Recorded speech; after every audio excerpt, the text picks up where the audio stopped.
Hello everyone, this is Preeti Gupta from Amber International School, Nayagaon, Kota. Today we are going to start Civics Chapter 2, Democracy, Present Day World. So students, let's start Chapter 2, Democracy, Present Day World. In this chapter we read about democracy की जो condition है वो present day में world में कैसी है, world में कौन कौन सी ऐसी कंट्रीज है जहाँ पर डेमोक्रेसी सिस्टम अप्लाई कर दिया गया और कौन सी ऐसी कंट्रीज है जहाँ पर डेमोक्रेसी अभी फॉलो नहीं की जाती. Let's start. First of all we read about learning outcomes. First main feature of the democracy. सबसे पहले हम डेमोक्रेसी की मेन फीचर्स को पढ़ेंगे. Second is different forms of government. World में जितनी भी तरह की गवर्नमेंट वर्क करती है, डिफरेंट फॉर्म्स ऑफ गवर्नमेंट, उनके बारे में पढ़ेंगे. Third reason for popularity of democracy. Democracy इतना पॉपुलर क्यों है, डेमोक्रेटिक फॉर्म ऑफ गवर्नमेंट इतनी पॉपुलर क्यों है, क्या इसकी मेन फीचर्स है जिसकी वजह से इतना पॉपुलर है. Fourth is features of democracy in India. India में डेमोक्रेसी की जो फीचर्स है उसके बारे में रीड करेंगे. Fifth is decision making mechanism. Decision making क्या होता है, इसकी मैकेनिज्म किस स्टेप्स को ये फॉलो करती है. Next is accommodation of differences, मतलब डिफरेंसेस की गुंजाइश, कौन कौन सी गुंजाइश होती है डिफरेंसेस की.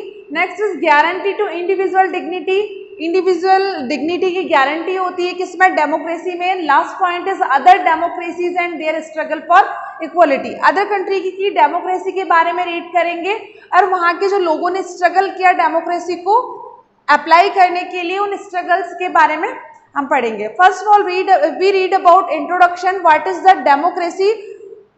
Introduction. We have already read about the birth of democracy and its emergence in the world in the previous chapter. हमने previous chapter में पढ़ा था कि डेमोक्रेसी फॉर्म ऑफ गवर्नमेंट क्या होती है, किस तरह से इसका जन्म हुआ, and it's emergence in the world, और यह वर्ल्ड में कैसे इमरजेंसी में आई, किस तरह से इसका उदय हुआ वर्ल्ड में. In this chapter we will learn about democracy in today's world. और इस चैप्टर में हम लर्न करेंगे, हम सीखेंगे कि अब democracy in the today's world, आज की दुनिया में डेमोक्रेसी की कंडीशन क्या है, कौन कौन सी कंट्रीज में से फॉलो किया जाता है. Main feature of the democracy. Now we read about main feature of the democracy. Democracy की वो कौन कौन सी फीचर्स होती है जिनकी वजह से ये पॉपुलर है. First, people are the most important source of power in the democracy. As you know, democracy का जो सोर्स ऑफ पावर होता है वो कौन होता है, सिटीजन्स होता है, या किसी भी कंट्री की जो लोकल पीपल होती है वही डेमोक्रेसी की मेन पावर होती है. Regular elections and the right to vote ensure that the power stays with the citizen. अब डेमोक्रेसी जो सिस्टम होता है उसमें रेगुलर इलेक्शंस होते हैं, राइट टू वोट करने का अधिकार होता है, ensure that the power of stage with the citizen, और ये जो राइट टू वोट है यही इंश्योर करता है सिटीजन्स की पावर को. Next is regular election after a fixed period of time ensure that the people have a right to elect the government. देखिए, जो डेमोक्रेटिक फॉर्म ऑफ गवर्नमेंट होती है उसमें रेगुलर इलेक्शन होते हैं एक फिक्स्ड पीरियड में. Ensure that the people have a right to elect the government, और इससे लोग इंश्योर हो जाते हैं, जो सिटीजन्स है वो इंश्योर हो जाते हैं कि उनके पास अपनी गवर्नमेंट चुनने के लिए राइट है, अधिकार है. बैक टू पावर और change it if they are dissatisfied with it. और ये जो पर्टिकुलर टाइम पीरियड में जो इलेक्शन होते हैं इसके थ्रू व्यक्ति क्या कर सकता है, सिटीजन क्या कर सकता है कि यदि वो अपनी प्रेजेंट गवर्नमेंट से सेटिस्फाई नहीं है तो वो अगले इलेक्शन में उस कैंडिडेट को या उस गवर्नमेंट को क्या कर सकता है, चेंज कर सकता है. हम फॉर एग्जाम्पल के लिए यदि हम राजस्थान का ले तो हर 5 साल में हमारे यहाँ की जो गवर्नमेंट है वो चेंज हो जाती है. अभी जो गवर्नमेंट है वो कांग्रेस गवर्नमेंट है, नेक्स्ट 5 ईयर में अगली गवर्नमेंट हो जाएगी. यदि हम लोग सेटिस्फाई नहीं है तो हम अपने रिप्रेजेंटेटिव्स को, अपनी गवर्नमेंट को चेंज कर सकते हैं. डेमोक्रेसी का ये जो फीचर है इसीलिए बनाया गया है. Next is universal adult franchise ensure political equality in the democracy. और जो डेमोक्रेसी का एक मेन फीचर है यूनिवर्सल एडल्ट फ्रेंचाइजी, मतलब हर कंट्री का प्रत्येक एडल्ट व्यक्ति क्या कर सकता है, वोट कर सकता है, और यह क्या इंश्योर कर सकती है, पॉलिटिकल इक्वालिटी. इससे हम इंश्योर होते हैं कि हमारे पास पॉलिटिकल इक्वालिटी है, मतलब वह व्यक्ति जिसकी उम्र 18 वर्ष है या 18 वर्ष से अधिक है सभी के पास वोट करने का अधिकार होता है.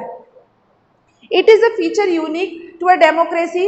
On obtaining 18 years The right to vote is given to all adult citizens regardless of their economical background, race, religion, language, caste, sex, etc. मतलब वह व्यक्ति जिसकी उम्र 18 साल या 18 साल से अधिक होती है, वह बिना किसी भेदभाव के, चाहे वो किसी भी धर्म का हो, चाहे वो किसी भी संप्रदाय का हो, चाहे वो इकोनॉमिकली रिच हो या पुअर हो, कोई भी व्यक्ति, चाहे वो महिला हो या पुरुष हो, कोई भी व्यक्ति वोट कर सकता है। इसमें कोई भी गवर्नमेंट डिस्क्रिमिनेट नहीं कर सकती। No one can be restricted on any of the mentioned groups from casting his her vote, और कोई भी व्यक्ति कास्ट के थ्रू या कास्ट के ग्रुप बनाकर आपको वोट देने के लिए रेस्ट्रिक्ट नहीं कर सकता या बाध्य नहीं कर सकता। People use their right to vote in order to elect their representatives, और व्यक्ति अपने राइट टू वोट जो अधिकार है उसका यूज करके अपने रिप्रेजेंटेटिव्स को चुनती है और अपनी सरकार को चुनते हैं। Next, another key element that makes democracy a popular form of government is the presence of many political parties to choose from। देखिए, जो डेमोक्रेसी है वह पॉपुलर क्यों है? क्योंकि इसमें लोगों के पास चॉइस होती है पॉलिटिकल, बहुत सारी पॉलिटिकल पार्टीज होती है, लोग अपनी चॉइस से किसी भी पॉलिटिकल पार्टी को ऐसे गवर्नमेंट के रूप में चुन सकते हैं। नो वन पर्सन और पार्टी मोनोपोलाइज द पावर, कोई भी जो पॉलिटिकल पार्टी है उसका अपना एकाधिकार नहीं होता, उनकी मोनोपोली नहीं होती। सभी पॉलिटिकल पार्टी के पास इक्वल राइट्स होती है, इक्वल उनको राइट्स दिए जाते हैं कि वो अपना प्रचार प्रसार करे और अपने आप को रिप्रेजेंट करे पब्लिक के सामने। This prevents the government from becoming despotic, और यह जो फीचर है डेमोक्रेसी की, यह क्या करती है? गवर्नमेंट को डिस्पोटिक होने से बचाती है। डिस्पोटिक मतलब तानाशाही होने से बचाती है, क्योंकि जो अपोजिशन पार्टी होती है वह क्या करती है? रूलिंग गवर्नमेंट को हमेशा चेक करती रहती है, उसको कंट्रोल करके रखती है, ताकि जो गवर्नमेंट है वो डिस्पोटिक या तानाशाह नहीं हो सकती।